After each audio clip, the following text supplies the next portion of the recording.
দেখবেন অ্যালবিনো জাতের Donald Trump নামের যে মহিষটা সেটা কিন্তু জবাই না করে বিশ্ব রাজনীতিতে কূটনীতিতে সফলতার পরিচয় দিয়েছেন আমাদের মাননীয় প্রধানমন্ত্রী জনাব তারেক রহমান। পাকিস্তানেই তারা ভালো ছিল এটা তারা মনে করে, এই জামাত ইসলামীরা। তাদের সমস্যা হলো কি, তারা স্বাধীনতায় বিশ্বাস করে না। তাদের যে রাজনীতি করার সুযোগ এটাও দিয়েছিলেন শহীদ রাষ্ট্রপতি জিয়াউর রহমান বীরুত্তম। আওয়ামী লীগও রাজনীতি করার সুযোগ পেয়েছিল শহীদ রাষ্ট্রপতি জিয়াউর রহমান বীরুত্তমের হাত ধরে। আজকে মহান স্বাধীনতার ঘোষক শহীদ রাষ্ট্রপতি জিয়াউর রহমান বীরুত্তমের 45তম শাহাদাত বার্ষিকী।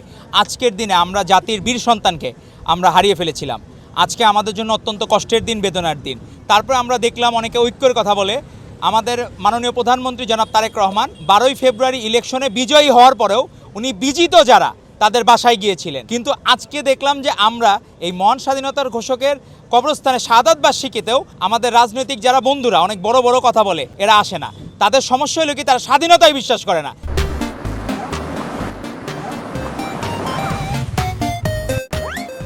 যারা স্বাধীনতায় বিশ্বাস করে না তারা শ্রদ্ধাশীল ব্যক্তিকে এবং সর্বজন বিদিত শ্রদ্ধাভাজন ব্যক্তিকে শ্রদ্ধা দিতে তারা নারাজ। কারণ তাদেরকে প্রশ্ন করা হয়েছিল যে স্বাধীনতা, বাংলাদেশ স্বাধীনতা বিশ্বাস করেন কিনা।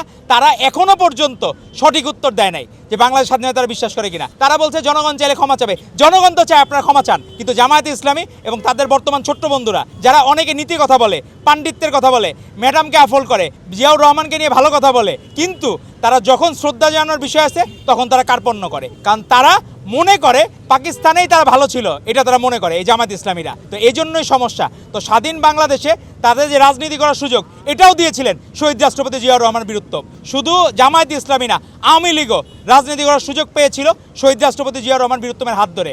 এই ফ্যাসিস্ট লীগের কারণে বাংলাদেশের মানুষ যেহেতু চাচ্ছে না আওয়ামী লীগ আবার রাজনীতিতে ফিরুক, এই জন্য তারা ফিরবে কি ফিরবে না এটা অনেক পরের বিষয়।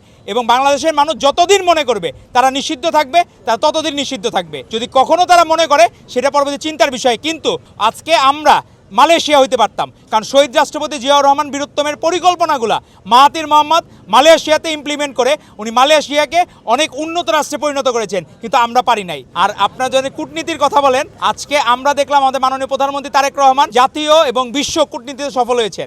আপনি দেখবেন অ্যালবিনো জাতের ডোনাল্ড ট্রাম্প নামের যে মহিষটা সেটা কিন্তু জবাই না করে বিশ্ব রাজনীতিতে কূটনীতিতে সফলতার পরিচয় দিয়েছেন আমাদের মাননীয় প্রধানমন্ত্রী জনাব তারেক রহমান। তার আগেও শহীদ রাষ্ট্রপতি জিয়াউর রহমান বীরুত্তম জিয়া সাজারা বা জিয়া গাছ যখন সৌদি আরবে লাগিয়েছিলেন তখন কিন্তু মুসলিম বিশ্বের সাথে আমাদের সম্পর্ক বৃদ্ধি হয়েছিল।